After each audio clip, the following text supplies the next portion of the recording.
Kurt, you briefly touched on that the first 30 days, I think you came back this time, and how you felt like you're plugged into the socket. Would you elaborate a little bit more on that experience, if you don't mind, brother, please? Yeah. So at least I kept drinking. So I was doing everything I was supposed to do here. They said go to meetings. I knew that. I'd been around here since 1979. I knew to go to meetings. But a friend of mine said to me, you need to quit going to the meetings they know you at. They treat you a certain way because you've been here for a while. You need to go where somebody doesn't know you. So I went to a meeting, and my take on this was, I don't want to go to that meeting because they don't work the steps up there. They don't know what they're talking about. Now, of course, I'm drinking, right? And so I went to that meeting, and a little guy followed me outside because I was complaining about my wife divorcing me. And he followed me out to the car, and he said to me, listen, can I make a suggestion? And I said, well, sure, kind of cocky. He was an 80-year-old man, little short guy. He said, I saw you raise your hand as a newcomer. I said, well, yeah, I was drunk yesterday. He said, well, I know that. You're an alcoholic. That caught my attention. And he said, can I make a suggestion? I said, yeah. And he said, quit raising your hand as a newcomer. He said, you're not a newcomer. You've been around here 20 years. He said, we didn't design that for this. And here was the key, he said, every time you raise your hand as a newcomer, you put more guilt and remorse on the condition you're trying to extinguish. Stop it. And there was that resonance of truth.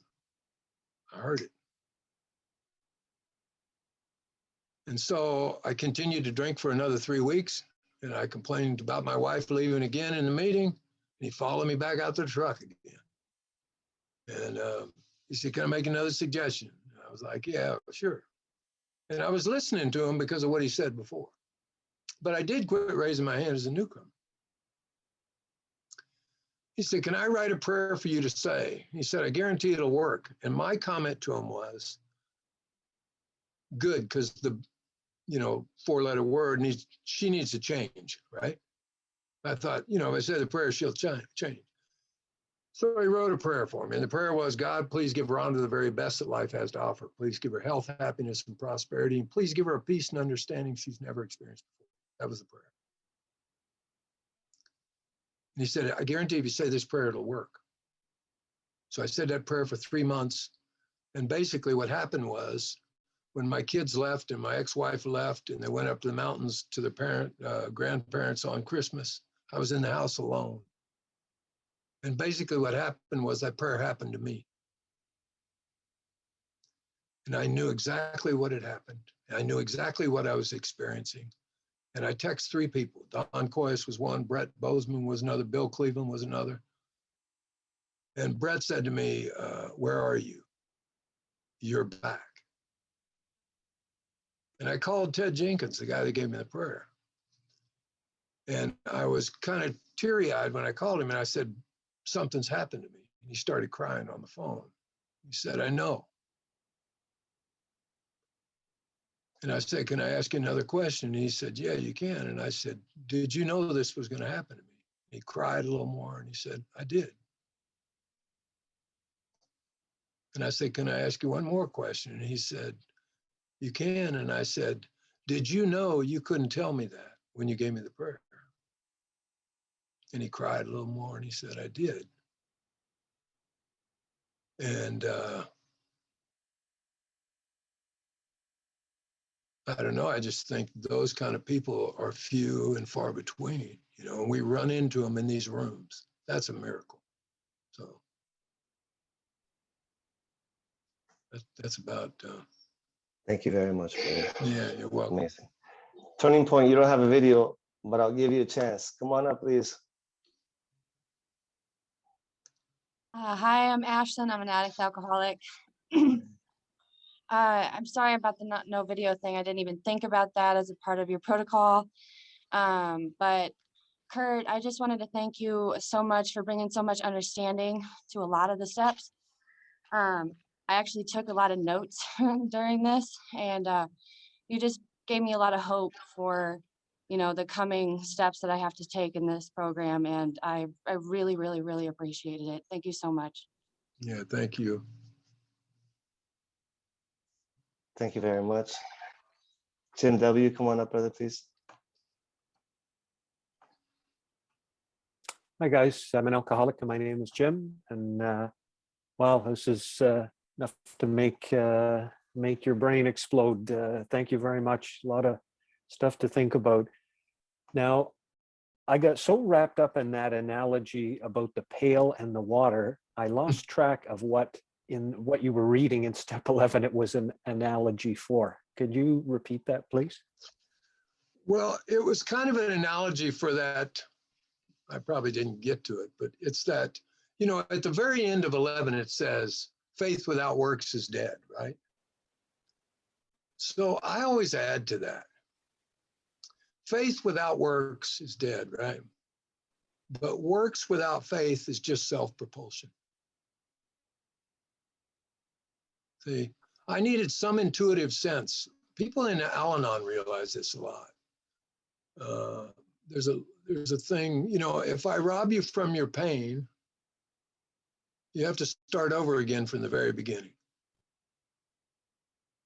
See, things like that. Like what we think we're doing and what we're doing sometimes isn't what we're doing.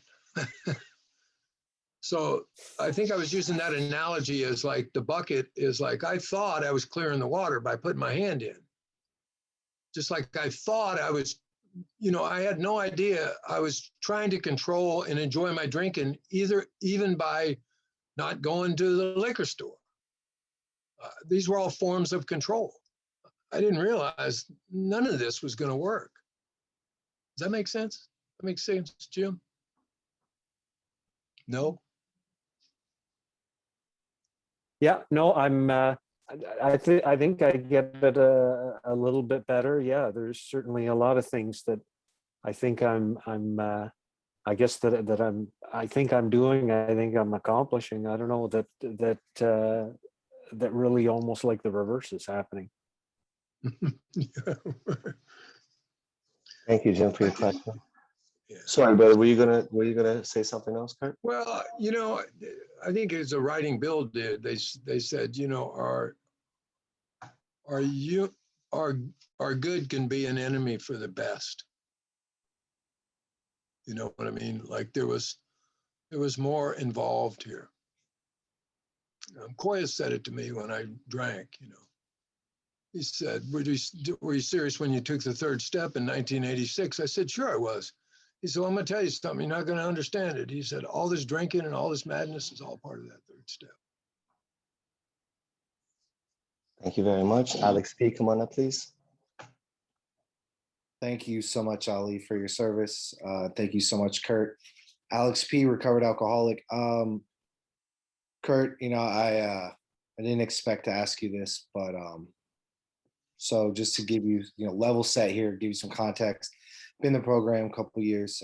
I sponsor, my sponsees sponsor. I'm an alternate GSR. Very much what I'm getting at is I'm involved in service. I do my night routine. I do my 10th step, 11th step. But what I'm noticing is as I climb the ranks professionally, because, who would imagine that showing up every day and working your butt off and practicing the steps does equate to success. But what I'm noticing is I'm in sales, I'm in tech sales, and it's very dog eat dog. And, it's weighing on me. And I'm going on to wanting to go to a different employer. And long story short, I'm noticing a trend where it's like, if you start going everywhere and you smell that same smell and you don't like that smell, check your own shoes. Any advice within your own experience throughout your own sobriety, maybe early on or just at any point, did you come to a terms with learning how to balance the program and your professional life? If that's not applicable, no worries. I don't want to hold this hostage, but nonetheless, thank you. Yeah, it's very applicable. It better be, right? So I had a plumbing business for 35 years. And as the case would have it, I have emphysema. I have 47% lung capacity. And I could not do that job anymore. And in fact, after I had that experience 11 years ago, I knew that I could not chase the money anymore. I knew that wasn't it. I'd already done that. So this is like, this whole thing is negation, right? We know what not to do. And about 3 months after, well, it was about a year, I went out to the plumbing truck and I was going to do a job, and I'd had neck surgery, and I went out, the plumbing truck was gone. Somebody stole it. And I stood in the parking lot where that truck was missing. And I looked up at the sky and I just said, okay, I get it. I get it. I get it. This is God doing for me what I couldn't do for myself. I get it. And what happened was I said simply this: I got it. I understand what's happening here, but I don't know what to do. This is all I've ever done my whole life. And that led to a series of events where I went to clients that I had for a long time who were people I respected, lawyers, doctors, physicists. And I asked them, what do you see in me that I don't see? They all came back with the same thing. And it's what led me into my present employment today, which is, it's a service-based industry. And you would have never told, I could have never told you that that's where I was going to end up. But I followed what Koya said to me. He said, you ask the universe or God or whatever you talk about, you ask. And he said, you're going to ask, and it's going to be like you're standing in a dark hallway and there's no doors. And he said, all of a sudden, a door will appear and only you can see the door.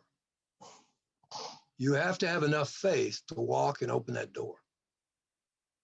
And he said, this is what it's like. And that's what I did. So I totally get that. You're in a transition, you know? Yeah. Yeah, it's beautiful. Thank you, Alex, for your question. Nikki, come on up, brother. Sorry, man, I muted you by accident. Thank you, Ollie. Mickey Alcoholic. Kurt, I gotta say, man, you blew me away. I'm so grateful that this whole share is recorded. I'm going to look forward to downloading it and listening to this over and over again.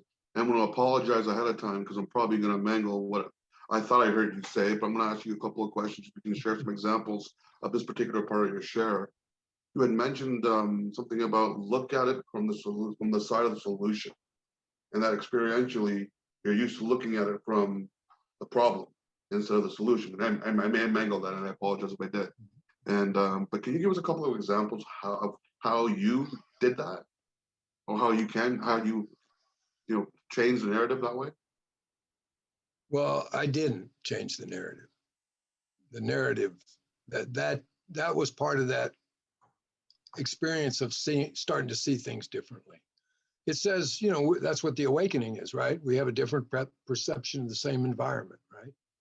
Your view starts to shift. So one of the guys, there's a part in the book, and this is when language was put to it. It says, being convinced that self manifested in various ways was what had defeated us. We're the us.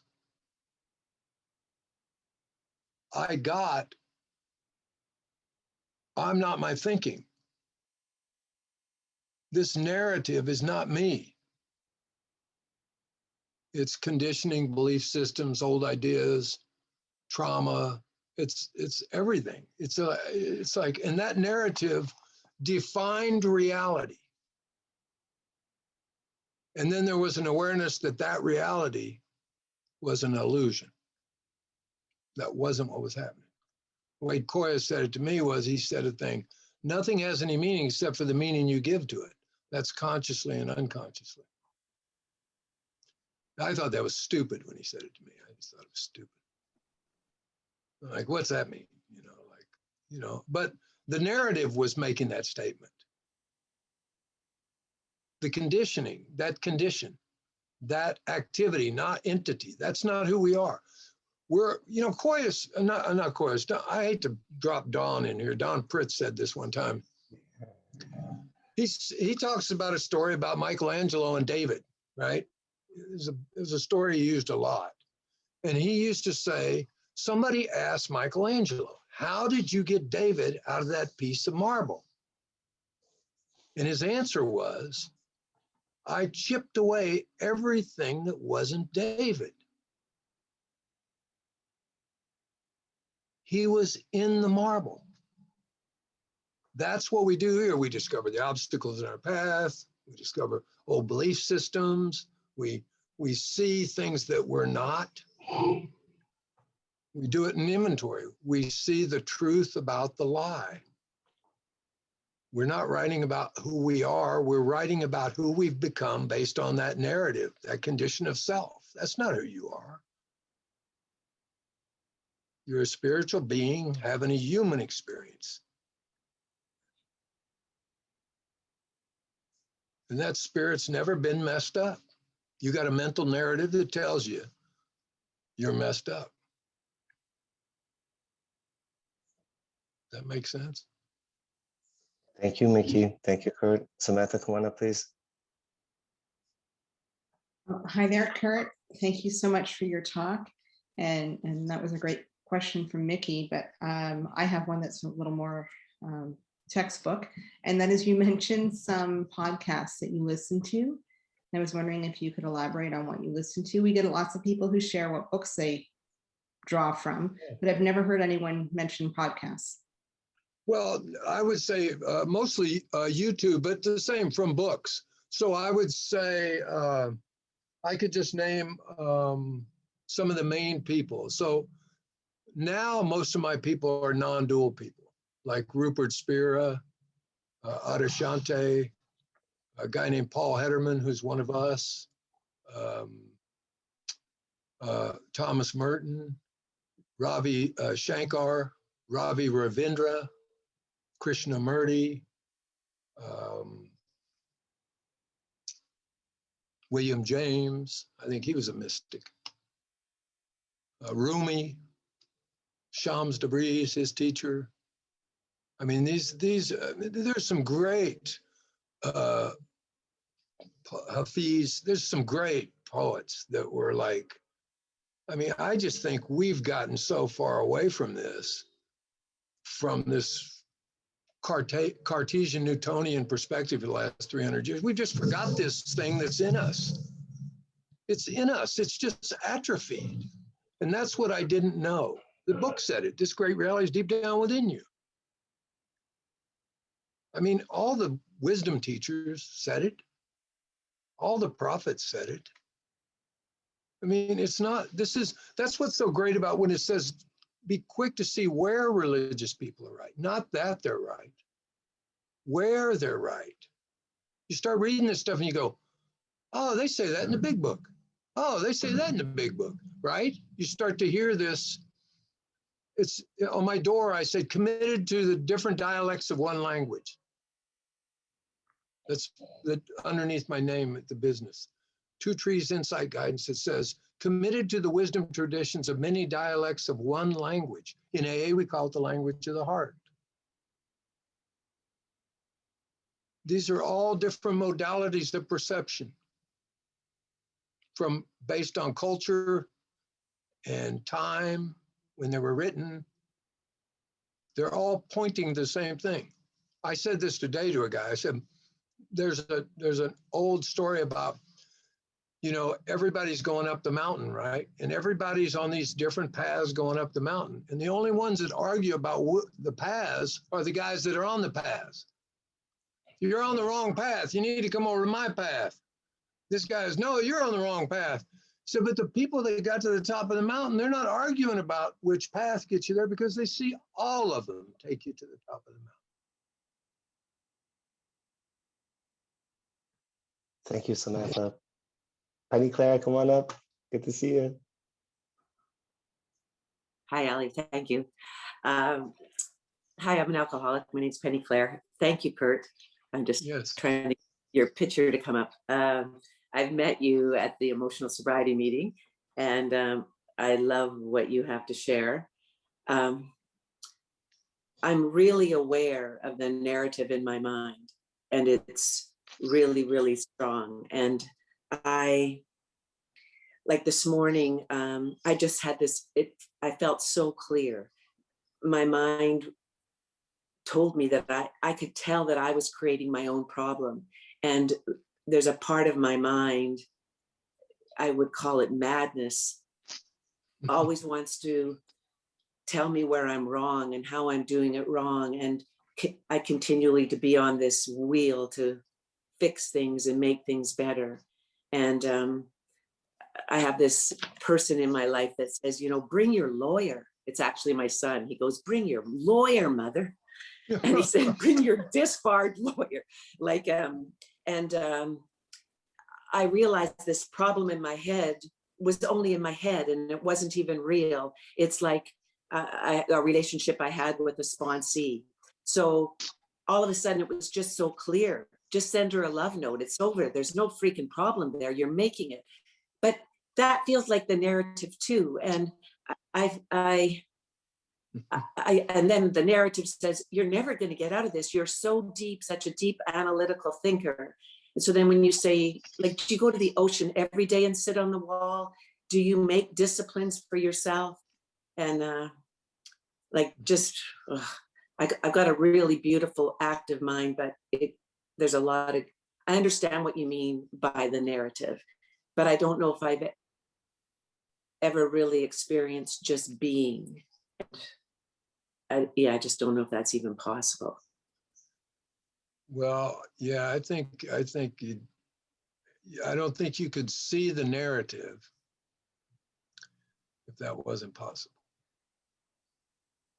You have an awareness of that narrative.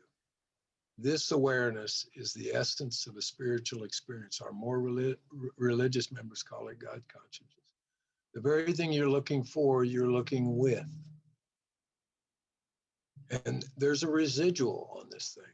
There's a tail. And some people, that tail is longer than others because there's more trauma, there's more belief system, there's more anchored in this stuff. And I don't, I just know, I know what revealed itself when the veil parted was there's never been anything wrong with you. All you've been trying to do is connect to wholeness in the only way you knew how. And the realization of that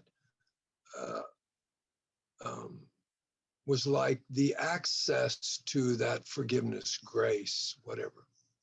That is a present state condition. And that's not, the narrative is like, we always say, if you got that narrative going in your head, just tell it, thanks for sharing next. Thanks for sharing next. You're not fighting, you cease fighting.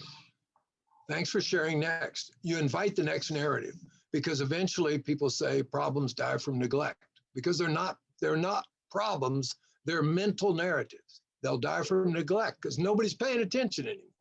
I think it's why the Buddhists are always giggling. The little Buddhist guys are always giggling. I think that's why.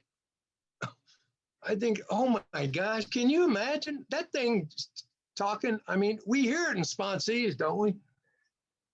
Oh my God, you just pay attention. You go, that's my narrative. How could it be my narrative if they're talking about it? It's a narrative that we all share. It's not my narrative. If we all got it.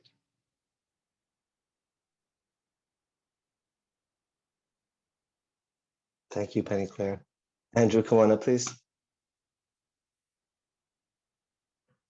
Hey, Carl. Thank you for your share. I've been debating whether to ask this question because it's a bit off topic. I have to ask it though. It's to do with your drinking and your slip. When you when you started back drinking after 19 years of sobriety, did you start back where you left off 19 years earlier, or did you start off at a whole new level, which is why it was so difficult to come Oh back my in? God. Good. That's a great question. Well, the book talks about it. And I didn't believe the book because I didn't have the experience. It says a guy drank after 25 years and he was dead within 4 years. Well, I wouldn't have made it 4 years. I drank a glass of beer, four little glasses of beer, no thought, just it was there. And I thought, well, that wasn't so bad. And I left. Within a month, I was drinking a quart of vodka a day. And yeah, it was worse, way worse. It's like I never stopped drinking, which is just weird. I still think that is the weirdest thing. Yeah. Thank you, Andrew. Good to see you, brother. Michael, come on up, please. Hi, Kurt. I'd like to share with us for a moment the experience you had, went through your mind, what went through your mind when you first saw the real world and realized your whole world, everything that you knew was a complete illusion, and your mind just explodes. What did you do to kind of start seeing the God in everybody else? If you will. Yeah. Well, you know what's interesting is, I had a narrative, or I had a story when I went out, and the story went like this: because I couldn't get released, you're going to die this way. You're going to be an example of alcoholism. You had your shot, you blew it. That was the narrative, all guilt and shame based. And then when that, for lack of a better word, that veil parted, the first thing that happened was I knew what was happening to me based on the experience I had in 1986. In 1986, I didn't talk about it. I was afraid to talk about it because I thought people thought I'd be crazy. So I did what Bill did. I read varieties of religious experience, and it gave proof and validity to the experience that I had. Then I would talk about it a little bit. Like in the book, it said, I lost my mind, like you said. Thank God. I needed to lose my mind because it's what was producing that. I was a victim of a delusion that I could wrest satisfaction from managing well. But when that happened, I tried to understand it through the intellect. So I would say things like, I woke up. And the truth of the matter was, I didn't wake up. There was awakening. The I was the thing that dropped off. That's what was very clear. Because I look back, it was like a domino effect. It was like this. If I could take 5 minutes and tell this story. Is that okay, Ollie? 100%. So the first time I wrote when I first got inventory, I wrote it on my dad. And the resentment was real simple, is he wouldn't come see me in prison. Very simple. Now, it was very clear to see my part. We're talking about mechanics and surface level stuff. My part was I robbed a liquor store. I went to prison. I drank. I made a mess of things. But there was an intuitive part of me that said, you're not getting there. You're missing it. And I didn't know what I was missing, see? Because I don't know what I don't know until I know it. And a thought came to me, and the thought was, what were you really up to? And on the back end of that thought, some clarity was there. And the clarity was, what I was really up to is I didn't care whether my dad came to see me in prison. What I wanted to know was who was on the visiting list, who was going to put money in my commissary, what was going on in the free world. It was like a domino effect from clarity. And immediately the resentment dropped because I realized, I saw the truth about the lie. I realized I wasn't mad at my dad. I had a hidden motive. But what happened on the end of that was profound. The realization that I'd never seen my father as my father at 28 years old. I had seen him as a pawn on my chessboard of life. I had never seen him as my dad, and it crushed me. And I don't mean in a bad way, I mean in a really good way. Because for the first time, I had a relationship with my father. That's the kind of insight that inventory produces. So for the first time, I knew what I was really looking for now when I wrote inventory. Not that I could produce it, but that I could, like Bill said, I could till the black soil of hopelessness from which all spiritual growth will flower. See, I could participate in the process. I hope that answered it. Thank you very much, Michael. Can you come on up, please?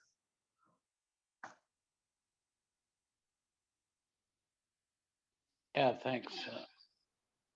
Yeah, it was kind of answered my question. I was thinking about that. Where's a failure in our thought, and that where that you say past, present, and future, the self pity, dishonest, and self seeking. That intuitive thought and decision. That's that. I get, and I suppose that was that clarity he was talking about. I think he just answered it, but yeah, that's the one I always have a difficult time with, is that paragraph there. But yeah, so anyways, thanks. Yeah, thanks, Dave. I think we all do. We all, Thank you, Dave. Kurt, there's a couple of people asking in the chat, if you don't mind. Would you mind repeating that prayer that you were given for your wife? It was for your ex-wife. Yeah. So it said,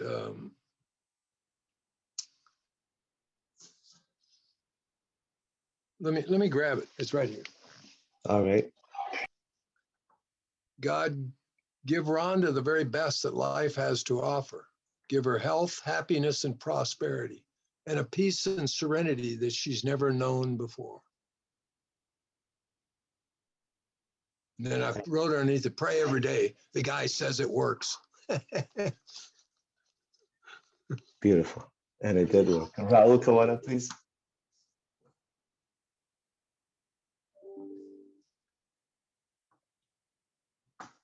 Raul, going once. All right. Jim, looks like you're up one more time, brother.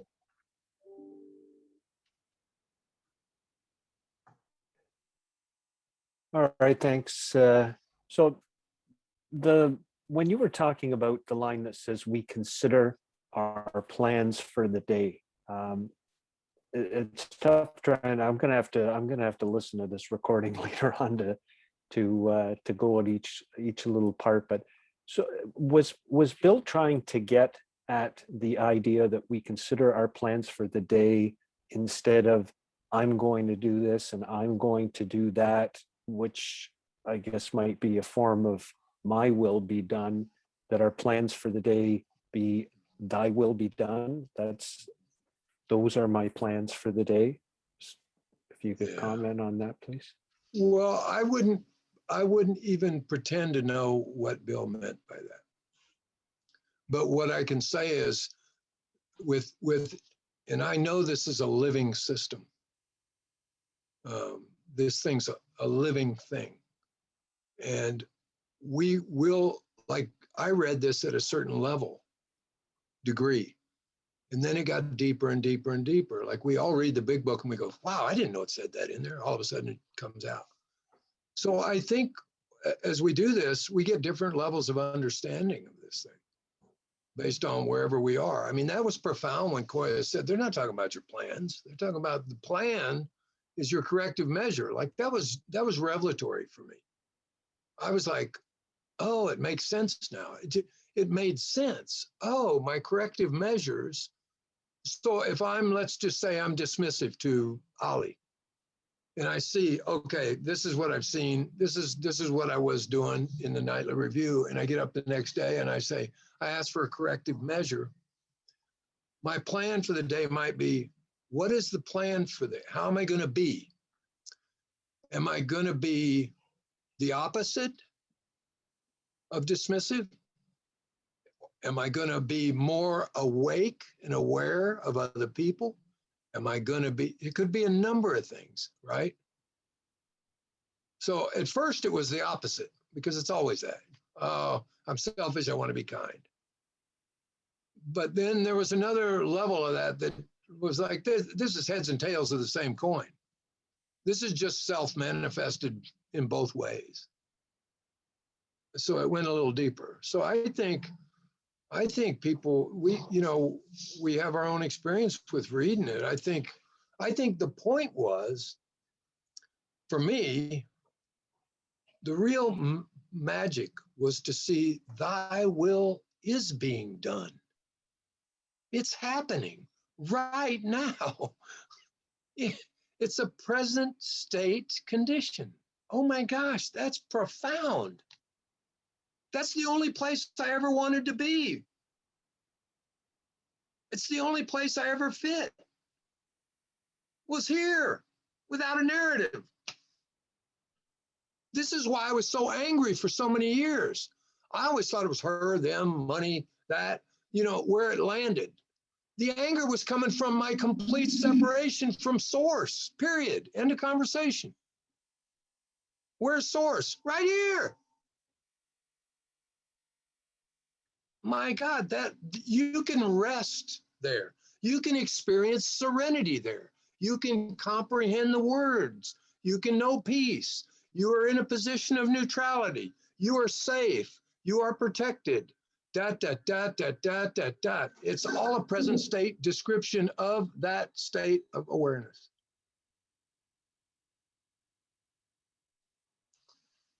I Thank you, can, Jim. Louis, yeah.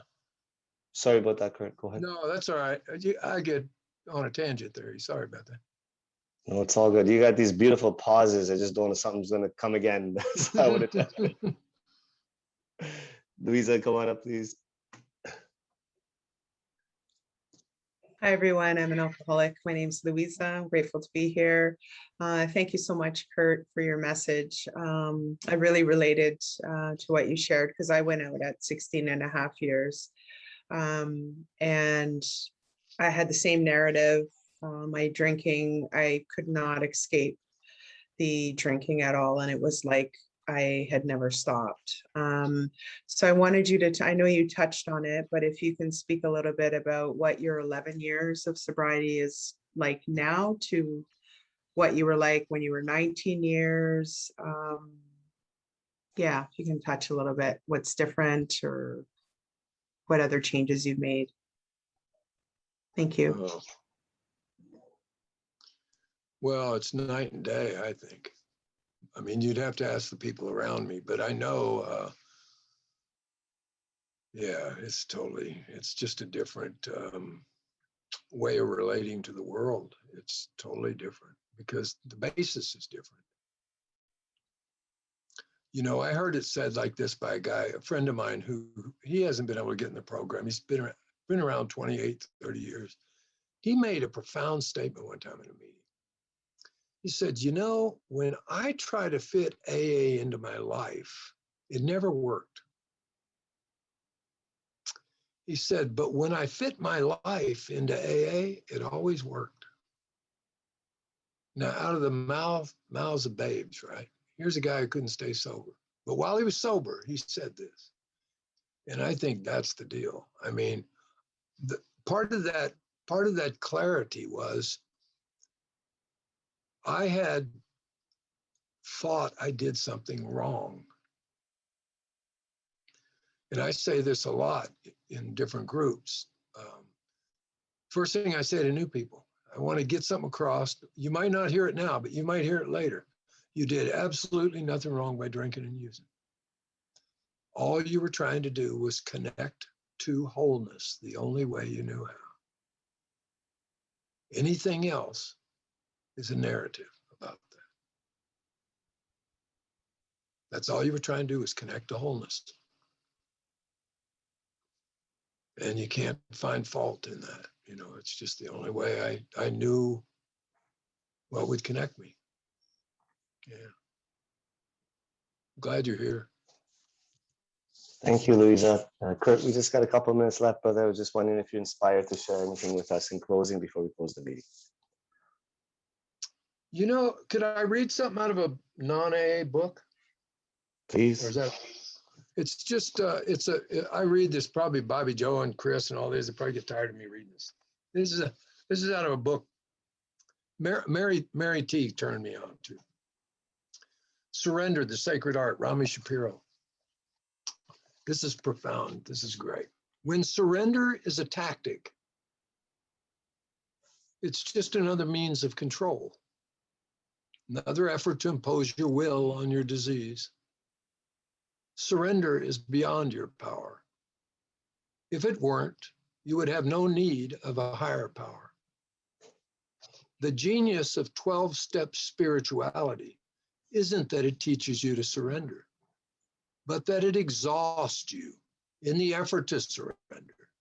So you last surrendering, and find yourself surrender. I mean, that's how it works, right? So, yeah, I enjoyed our conversation. I felt the same way. You know, there's a connection. Don C., who's a very close friend of mine, calls that connection Natashnia. When two people connect, it's like a connection between the eyes. And we didn't get to see each other, but I could feel it in your spirit when we were talking. So when you asked for me to come up with a phrase, you know, I thought of this phrase because I think it's kind of the spirit of this whole meeting. You know, what can we pack into the stream of life? So let me give you a little rundown on my take on that, based on my reflections on the 10th and 11th step in doing this. And what I was doing one night was I was on the website of Stepping Stones, and I was reading something on Bill W. And I was reading the nightly review, and I was like, where the hell did he come up with that phrase? The stream of life. Where did he come up with that? So I looked it up and I Googled it, and I saw Rabindranath Tagore. It came up, who was he was a poet, Indian poet, British descent, and he won the Nobel Prize in 1913 for I think it was, well, whatever it was, Nobel Prize. And there was a poem he wrote, and it was called The Stream of Life. And I thought, that's really interesting. And then I went on that same website of Stepping Stones, and there was a list, a manifest of all the books that Bill had on his shelf. And guess which one was on his shelf? Tagore. And you know, if you've read anything about Bill and how he liked to steal stuff from other literature, he took a lot from the big book. He took it from varieties of religious experience, the great fact, vicissitudes. There's a lot of language that he used. So I want to read it. This is called The Stream of Life by Rabindranath Tagore. The same stream of life that runs through my veins night and day, runs through the world and dances in rhythmic measures. It is the same life that shoots in joy through the dust of the earth, in numberless blades of grass, and breaks into tumultuous waves of leaves and flowers. It is the same life that is rocketed in the ocean cradle of birth and death, in ebb and in flow.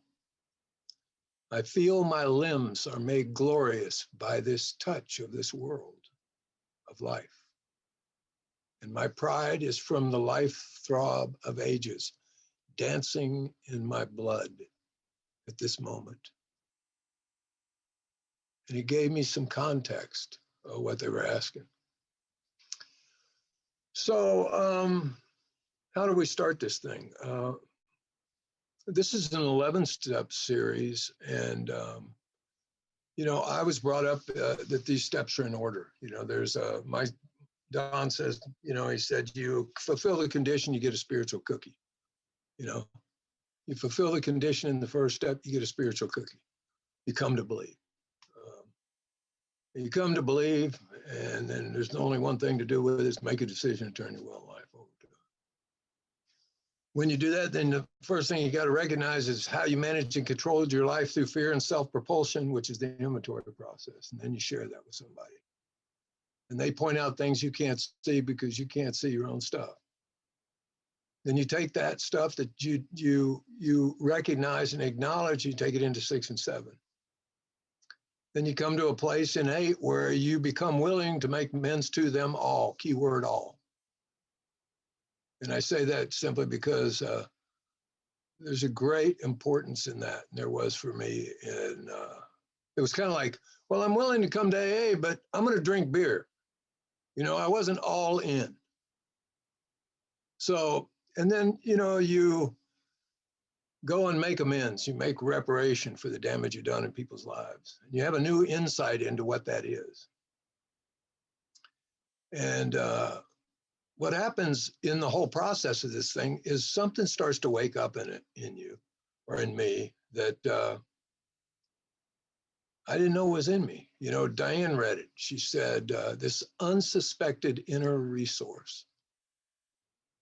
You know, like I can tell it to you like this, like in the way the big book talks about it, it says faith's been involved all along, right? It says there was this faith in the ability to think, you know, my God of reason. I had immense faith in this mental narrative, drunk and sober, in AA and out of AA. And that mental narrative, the only thing it could produce was anxiety. So I like to say, thank God I'm not suffering from what's not happening anymore. Because most of the problems I had were in between my ears, behind my eyes, and I was driven by that condition. And I've recognized that condition today as the bondage of self. It is not me, it's not an entity, it's an activity.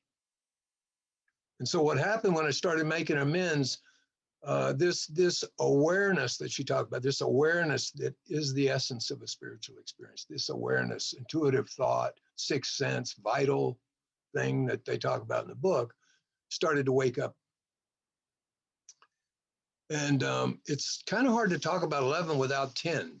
I mean, you know, so what they said basically when I was reading this was they were saying something very descriptive to me. At this point, it changed from instructive to descriptive. And they said, you've entered the world of the spirit. And this world of the spirit they're talking about is very similar to what Bill said when he was talking to, what's his name? Dowling, when he was talking to Dowling about this experience he had in Winchester Cathedral. He had this revelatory experience in Winchester Cathedral. And at the time, he didn't know what that was. And like the book says, fleeting and soon lost because he got off into the rest of the stuff. But later on, he had that same experience, only a little more powerful, in a hospital. And that experience was, it was an internal revelatory experience where the veil parted, where he was able to see what he had always tried to believe in, but couldn't believe in. So it became a reality. And this is the whole point. This is the whole point. You know, if I live in my head, it's going to produce one thing. It cannot access that higher level of reality. And so we couple it with, you know, what the book says, self-searching, leveling our pride, doing these inventories, doing fifth steps, prayer, meditation, helping other people, going to meetings, interconnecting, having conversations about this. And what happens is, like anything, when you exercise it, it grows. And, so let me just give you an idea of kind of what I'm talking about, the way the book's talking about it. So it said, I never could do this. I had 19 years sobriety, drank. I came in, my first meeting was in 1979. I was sent here by the courts in Texas because they thought I had a drinking problem. And I got sober, I worked the steps, I did all the things you guys said. I got all the things that AA gives us, a wife, a home, a business, all the outside stuff. And all the outside stuff took me away from the inside stuff. And I drank at 19 years. And I couldn't get released. And I'd had one of those revelatory experiences in 1986 where I realized, oh my gosh, for 6 years I was in AA, I couldn't quit drinking. And then all of a sudden I saw that I couldn't quit drinking, like at a really deep level. I kept trying to quit drinking. Unbeknownst to me, I didn't realize I couldn't. So I had this experience and it released me in 1986. And I was sober 19 years, drank, and I couldn't get released. I was sent to treatment centers. I was put in 5150s. I completely wrecked everything that was built. And couldn't get released, and then got released. And for lack of a better word, the same thing happened. I think everybody has these revelatory experiences. I just don't think we cultivate them. I think they're part of the human condition. So what happened when I had this other experience, it was like I got plugged into a light socket for 30 days. The obsession was relieved, and something happened that was really unusual. I had an immense clarity to see the problem from the solution. I wasn't looking at the problem from the problem. And, you can believe this or not, I don't have that luxury. I was there. And so what I did was, that was 11 years ago. What I did was, since that time, I've tried to cultivate this experience, just like the book said, but I never heard it. It says what we really have, emphasis on really, is a daily reprieve contingent on the maintenance of our spiritual condition. Well, what's that? That's this awakened state. And what's the best way to maintain it is to be the spiritual condition. It's like this thing, the way it happened for me was I started reading just the book. And one night I read, when we retire at night, we constructively review our day. I could never do that before. I always destructively reviewed my day. And what was obvious to me this time was the reason I was destructively reviewing my day was because I was seeing it through the lens of guilt and shame, not clarity. So it was always like fault. It was always through that lens of guilt and shame rather than a mistake, which is a normal human condition. So it said we were resentful, selfish, dishonest, or afraid. Do we owe an apology? So basically, they're asking me questions that I've already gone through, right? Have we kept something to ourselves which should be discussed with another person? Were we kind and loving at all? What could we do better? Were we thinking of ourselves most of the time? Or were we thinking what we could do for others or what we could pack into the stream of life? And I was like, whoa, that's really, really similar to what that Tagore was saying when he was describing this poem. But we must be careful. We must be careful not to drift into worry, remorse, or morbid reflection, which is that condition of self. After making our review, we ask God's forgiveness. Now, this is the way I saw it. I didn't see it as I asked God to forgive me. That's not what it said. It said, we ask God's forgiveness.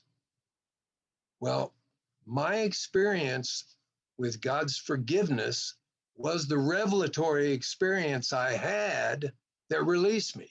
It was like that experience of grace, unconditional love. And what happened out of that experience was the ability to see I was never judged. I was the one doing the judging.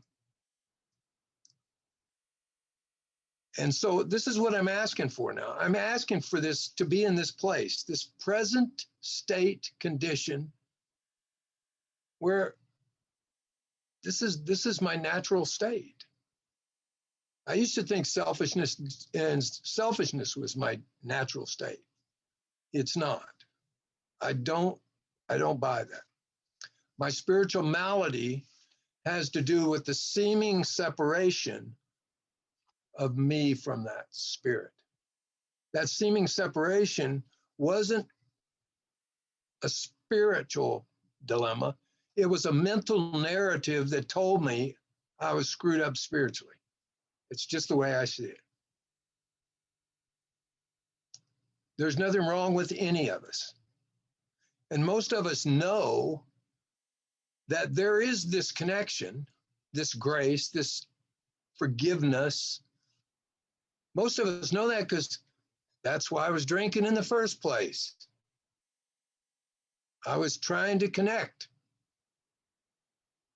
See? And this was Jung's way of articulating it. He said, we use this. See, that was my medicine. Boy, you give me a little cold gray goose in a glass. Oh, okay, I can deal with the bills. I can deal with work. I can deal with whatever.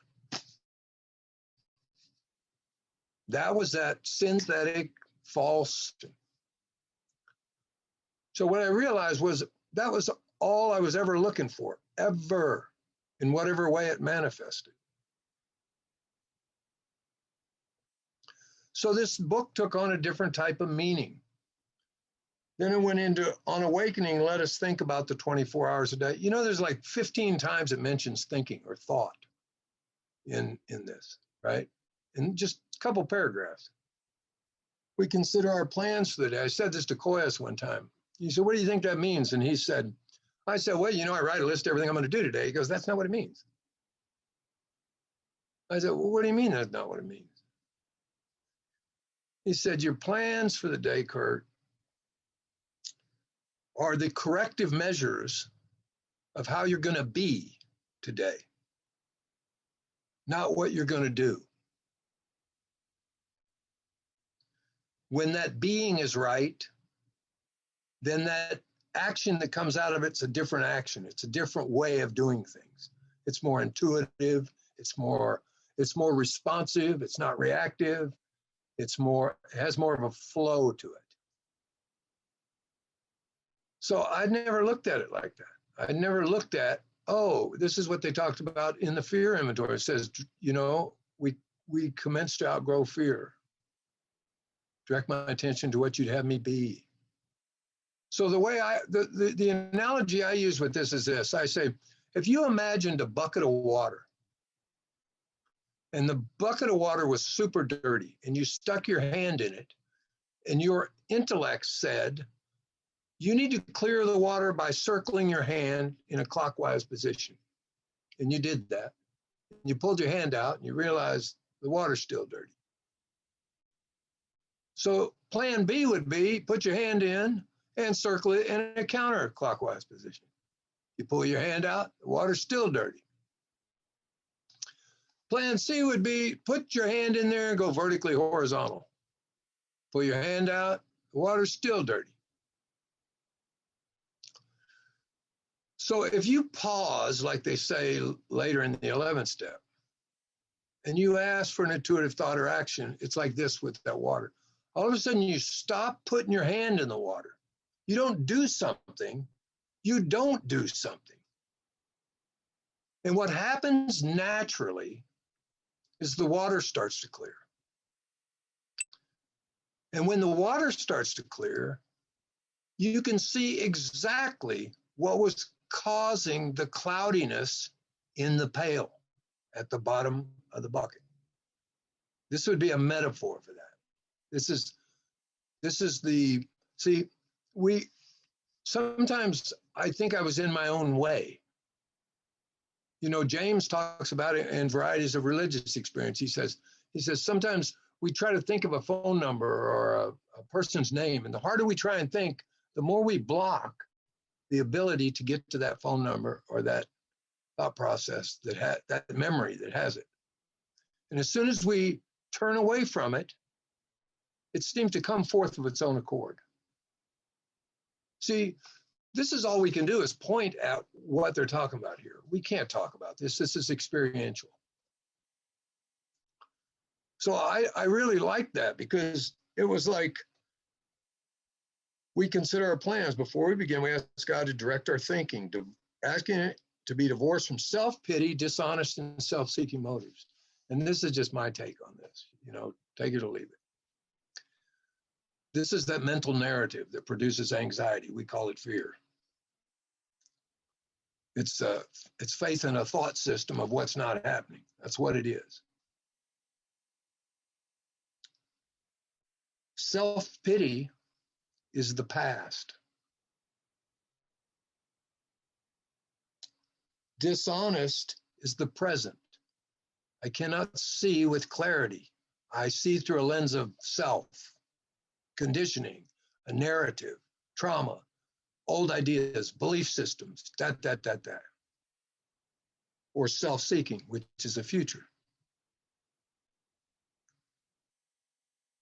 Under these conditions, I'm asking to be divorced from self-pity, dishonest, or self-seeking motives. So what I'm really asking is what the book says in chapter 5. I'm asking for presence, to be present, to be here. In the book, it says, in the how it works, it says, may you find him now.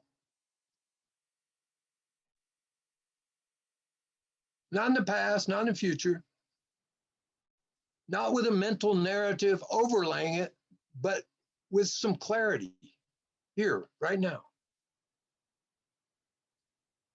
Under this condition, it says, under this condition, I can employ my mental faculties for assurance. For after all, God gave us brains to use. Our thought life will be placed on a higher plane. That's what I'm talking about. This awareness is the essence of a spiritual experience, or more religious members call it God consciousness. Vital sixth sense. This is what we're talking about. Mental faculties, right? Language, you know, creativity. I mean, there's a number of them. I mean, you have to just kind of fiddle through and see what you got. Our thought life will be placed on a higher plane when our thinking is cleared of wrong motives. I don't like the word wrong, because it's a dualistic word that, you know, really gets, it's like kind of off track, right? In thinking about our day, we may face indecision. It doesn't say about going into the day, it says about thinking, indecision. We ask God for an inspiration into a thought. We relax, we take it easy. See, my problem was I couldn't relax, because I had this narrative running all the time in my head. And I thought the narrative was me. It is not.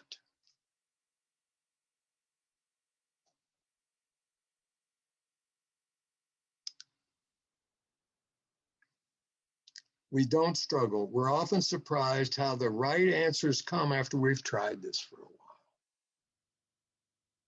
What used to be a hunch or occasional inspiration gradually becomes a working part of the mind. Being still inexperienced, having just made contact.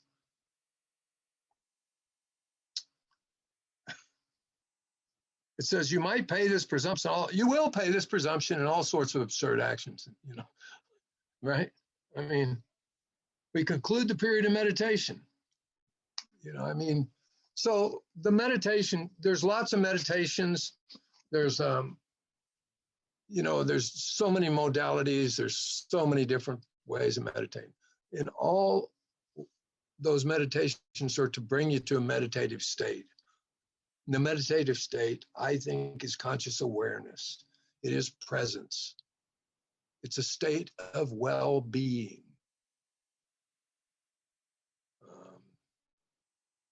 And that everybody works that in their own way. There's, people, in the last 6 months, I've heard a lot about two-way prayer. I have no experience with it. There's contemplative meditations, there's centering prayer, there's vipassana, there's all kinds. I like what Bill said. He didn't say anything about it. He said, everybody finds their own thing. My thing is to go sit at the beach. I go down to the beach, I sit on a wall. It's not very attractive. It doesn't sound very deep and spiritual, but it works for me. I look at the ocean. I listen to the Mother Nature. I come in my office. I like to read books. I like to listen to spiritual people who are talking from that language of the heart. And I have an ear for that because I've developed it. It's not a narrative that's based in fear and self-propulsion. And so there's another part that talks about, how much time do we have, Ollie? Another 10, 15 minutes. Okay. This was an exercise I got from Don. He said, look, well, a couple of them. He said, look, for a week, you can't ask why. I was like, well, why? And he said, you have to, every time you want to ask why, you have to ask next. What's the next indicated step? Not the why. And that was 11-step exercise. I never saw it in the book, but then I saw it in the book after I did it. And then another thing he had me do was he said, I want you to pause when agitated or doubtful. I want you to do that for a week. And of course, I did what he said, and I came back to him a week later. I said, totally failed the exercise. He goes, what are you talking about? I said, I failed the exercise. He said, what are you talking about? I said, you told me to pause. I said, I paused. During the week, I didn't get a thing done because I was busy pausing all the time, because every time I was agitated or doubtful, I paused. And he goes, you dummy, that's not why I asked you to do it. He goes, what I was trying to get you to see is every time you get agitated or doubtful, you're moving into this condition, this condition of self. And he said, when you pause, you interrupt that energy. He said, it's like a street that's got curbs on it. He said, you're driving down the middle of the street. When you bump the curb, you make an adjustment, a corrective measure to get back in the street. I was like, okay, I got it. It's not a fault-based thing. See, I was processing it through failure, success, guilt, shame, duality. It's like, this is the way it is. So the other story that he gave me, well, he didn't give it to me, I stole it, was a story he told about Johnny Looking-Cloud when he was having some trouble at 4 or 5 years sober. And he went up to Johnny Looking-Cloud, and Johnny Looking-Cloud took him outside because he was having trouble with 6 and 7. And he took him outside. He took a cane that he used, and he drew this line in the sand out in front of his house. And he told Koyas to get on this line. And he said, I want you to walk that line. And as Don started walking on the line, Johnny Looking-Cloud came around to the right side of him and pushed him off the line. And Koyas said, what did you do that for? He said, just get back on the line. So he got back on the line, he started walking a little more, and Johnny Looking-Cloud came around to the left and pushed him off to the left.